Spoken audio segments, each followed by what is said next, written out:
Hello do'stlar, yangi yil yaxshi ketyaptimi? 26-yil yaxshi boshlab oldingizlarmi? Bugun do'stlar biz 2025-yil futbol haqida gaplashib o'tamiz va hamma bo'lgan shov-shuv voqealari haqida. Va sizlarga aytib o'tay, 25-yil anchagina g'alati yil bo'ldi. Va nimaga Ferrari Torres albatta oltin to'p yutish kerakligi haqida. Qanaqasiga men bu videoni qilaman va ikkita GOAT haqida gapirmayman. Ferrari Torres hamda Antony bu yil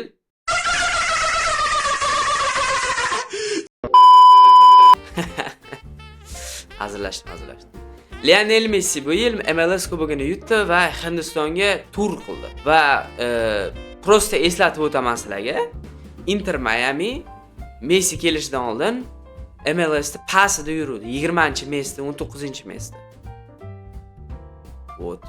Cristiano Ronaldo esa 957 ta gol urdi va menimcha keyingi sezon o'sha 1000 ta golni uradi, наконец-то. Va hammadan yaxshiroq futbolistligini hammaga dokazat qiladi yana bir marta. Muchas gracias, afición. Este para vosotros. Nu как бы просто Messi anuku boshqa dunyodan-ku shuning uchun.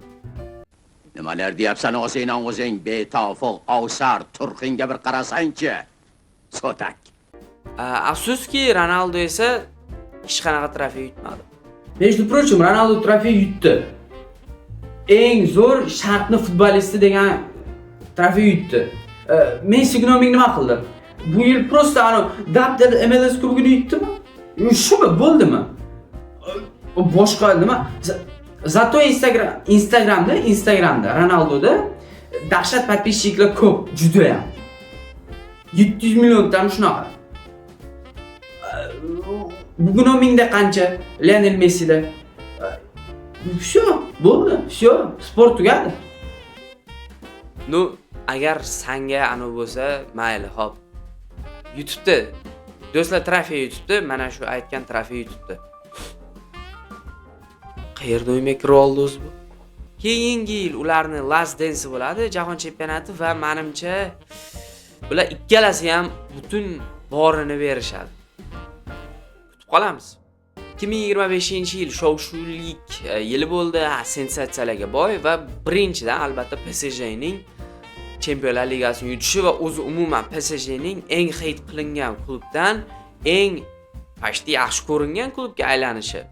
Chunki eslaringizda bor, PSG qanday hamma ustidan troll qilardi, o'sha yulduzlar payti, mana Messi, Ramos payti nimalar bo'lib ketdi. Lekin Luis Enrique keldi, o'sha imенно PSG ga endi yutib berdi o'sha Chempionlar Ligasini. To'g'ri, o'sha pul bilan, Nasr El-Khalayfining pullari bilan. To'g'ri, lekin babram bu dahshat достижение do'stlar, PSG. Men PSJning eng katta hateri men.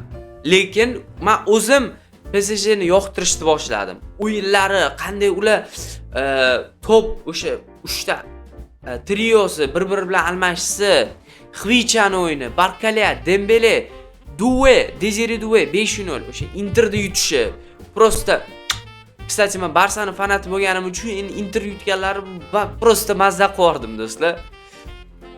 Prosta kayf qildim-da.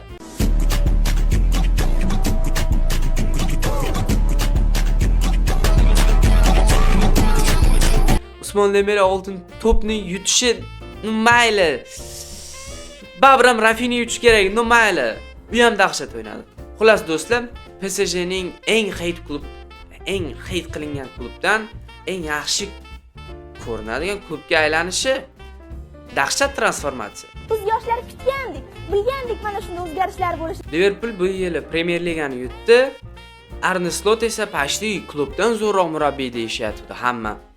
Acha ko'rinib turadi, klubni bagaj deydi bu chempionship va 500 millionlik transfer oynasi Isak, Etiketka, Wirtz, 3 ta mushketyorlar hammasi dabdalan. Bular hammasi parod qilishdi va 25-26-yil mana hozir sezon yarmiga keldik va Liverpool вообще dabdala, hozir umuman o'yin chiqmayapti va Arne Slot ketish kerak deyishyapti, plus Salahning drammasi.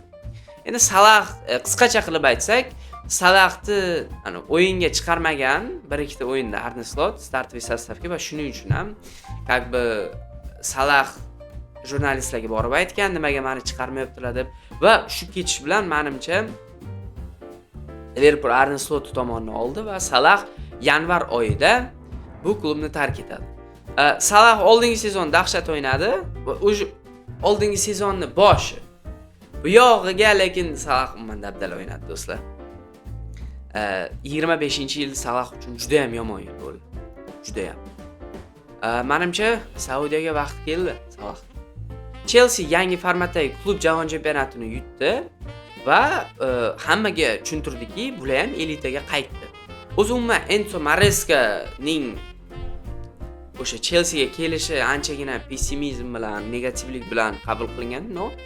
Enzo Maresca anchagina yaxshi komanda kelgan edi.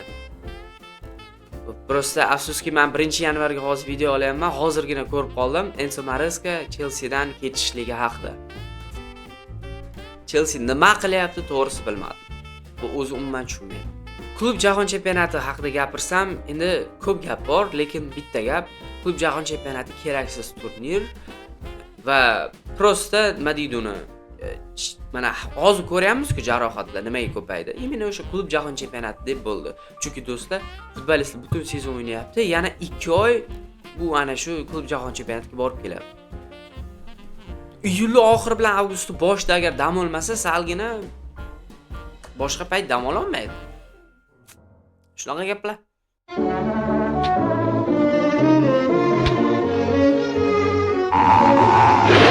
Manchester City esa yilni Abduqodir Husanovni sotib olish bilan boshladi, lekin yili juda ham yaxshi bo'ldi. Nimaga? Chunki Abduqodir Husanovni startoviy sostavga ko'p chiqarmadi. Pep Guardiola, agarda Manchester City omadi kelishdan xohlasang, Abduqodir Husanovni prosta startoviy sostavga qo'y. Всё. O'zi hal qilib tashlaydi. O'zi bu yil Guardiola ketadigan yil deyishyapti ko'p odam, lekin bu yil ketmadi Guardiola va menimcha ketmayapti ham, chunki Manchester City yaxshi ketmoqda. Hozir pakashda 2-o'rinda. Nu как бы bilmadim kim yutadi bu sezon, lekin Manchester City Arsenalga prosta oddiy chempionlik berib qo'ymoqchi emas.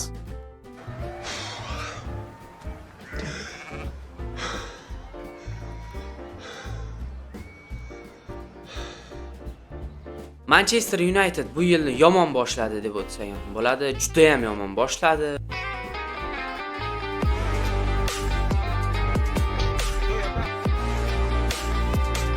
-o'rin bilan tugatdi. Yevropa Ligasida Tottenhamga berib, o'sha finalda boy berib qo'ydi. No, yilni yaxshi tugatmoqda Manchester United. Hozir pakashda 6-o'rinda, ну как бы нормальный. Bunaqa yomon rezultat emas. Faqatgina o'sha populyarniy bloger bor-ku, agarda Manchester United 5 ta podrяд o'yin yutmasa, men sochimni olmayman. Ну как бы hali Manchester United 5 ta o'yin podrяд yutmadi, bu bratan hali ham sochini o'ynagan. Bu bratanning sochlarida Handam Sobirov maktabimda degan qo'shiqlarni qo'yib yotibdi hali ham. Sochini ko'pligini ko'rasiz. Manchester United shunchalik qiyinmi 5 ta o'yin podrяд yutish? Shu bechora sochini olsin. Mana shunday qilsammikan. Ferrari Torres 5 ta o'yin podrяд gol urmasa, men sochimni olmayman. Men qildim bunaqa. Ferrari Torres umrida 2 ta o'yin podrяд gol urmaydi-ku, 5 ta u yoqda tursa. Sochim Rapunzelnikidan uzunroq bo'ladi.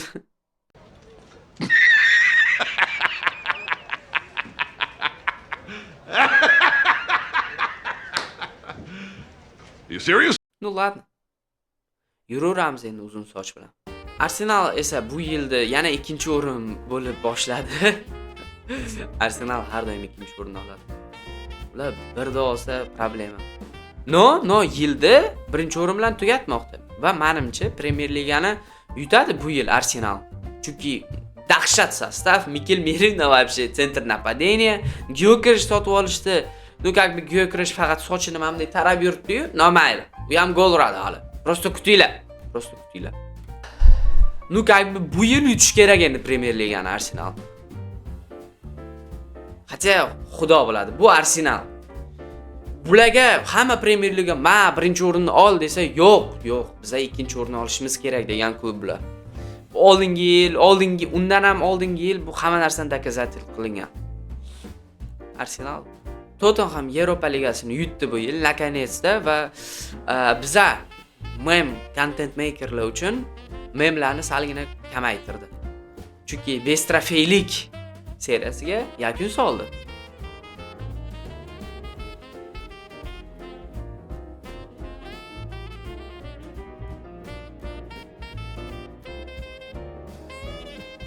Va ironiyani qaranglar-da. Va imенно ana shu Yevropa Ligasining trofeyini 15 yilmi, necha yilda, даже 20 yilda yutib bergan trenerni ishdan bo'shatildi. Chunki Daniel Levy как бы yo'q. Tottenham biza Tottenham klubida biza trofey yutmaymiz va trofey yutgani uchun seni chopamiz. Uzr. Даже Daniel Levyni o'zi ham ketdi, lekin так что fanatlar mazza qilish mumkin. Thomas Frank keldi uni o'rniga. Пока что Tottenham rezultatlari anchagina yaxshi emas, pastda yuribdi Tottenham. Juda ham past. Harry Kane ham trofey yutdi bu yil. Endi как бы Tottenham trofey yutdi. Endi Harry Kane ham yutish kerak-ku do'stlar. Va o'zi umuman Bavariya dahshat o'ynadi bu yil.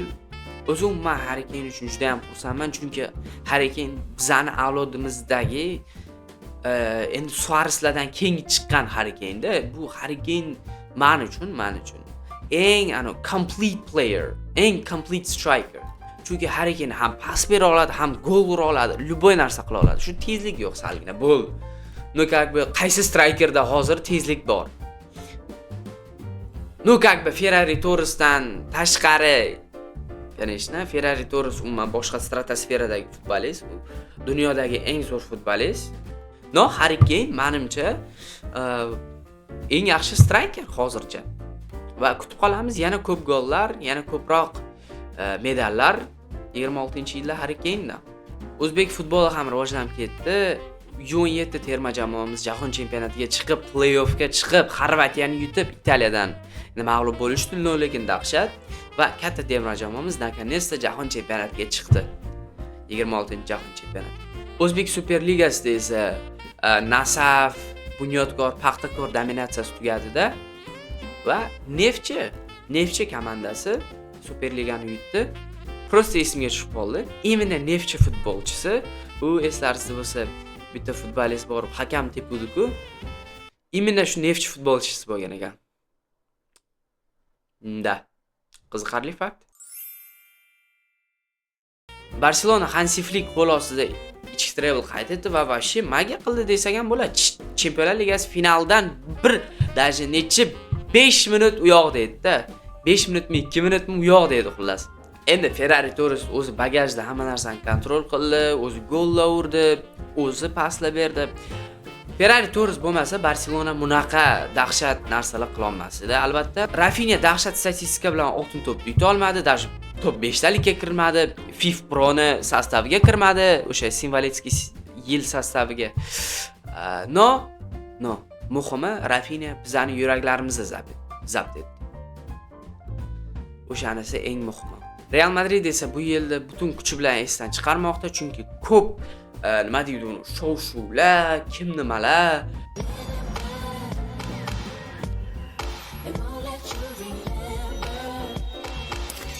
Sorry. Vinicius'ni dokumentalkasi, который hamma yig'laydi. Kстати, Vinicius hamma hayitni o'ziga olib kelgan, o'zi chaqirib oldi o'sha hayitni va o'zi tan olish kerak bo'ldi.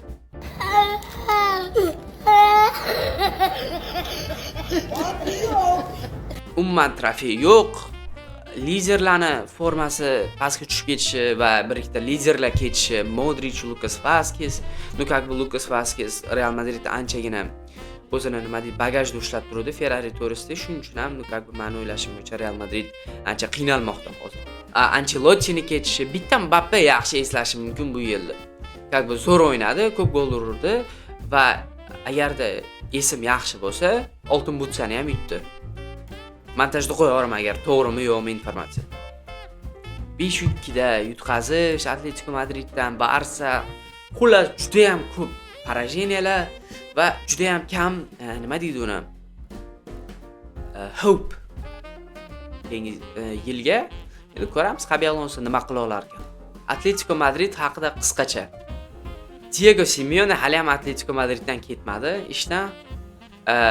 Men o'ylashim bo'yicha Diego Simeone qachonki Tom Cruise missiya невыполнима degan o'sha franshizasini tugatadi, Diego Simeone ham Atletico Madriddan ketadi.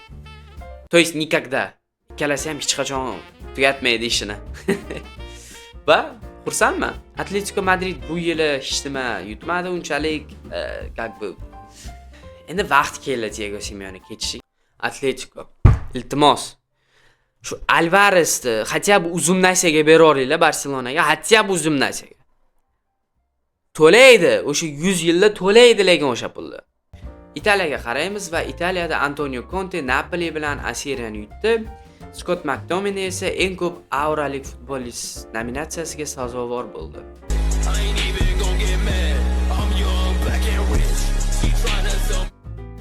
Futbolist. Lol. Inter esa Chempionlar Ligasida Barselona bilan eng dahshat o'yinlar qilib berdi. Menimcha eng zo'r polfinallar. Bu umuman istoriyadagi Chempionlar Ligasi istoriyadagi eng zo'r ikkita polfinal. Va именно o'sha Inter ikkita polfinaldan keyin finalga chiqib 5-0 ga parod bo'ldi. Kстати, zo'r. Shunaqa parod sazovor bu klub. Bu bunaqa Barselonani shunchalik dahshat komandani to'xtatib, borib PSJga finalda 5-0 ga yutqizish. Simeone Inzaghi esa Saudiya Arabistoniga ketdi. Kстати, Simeone Inzaghi ketishi salgina meni xafa qildi, chunki Simeone Inzaghining murabbiyligi menga Interda juda ham yoqadi. Interda o'zi yoqmaydi, lekin Simeone Inzaghi dahshat yoqadi, chunki Simeone Inzaghi muncha kam resurs bilan shuncha почти ikkita final 3 yilda. Do'stlar, dahshat statistika. Shunaqa qilib 2025-yil tugadi. Va iltimos do'stlar, mana 6-7 yoki havoni dabdalaligi Toshkentda iltimos mana shu narsalarni yo'qotaylik do'stlar.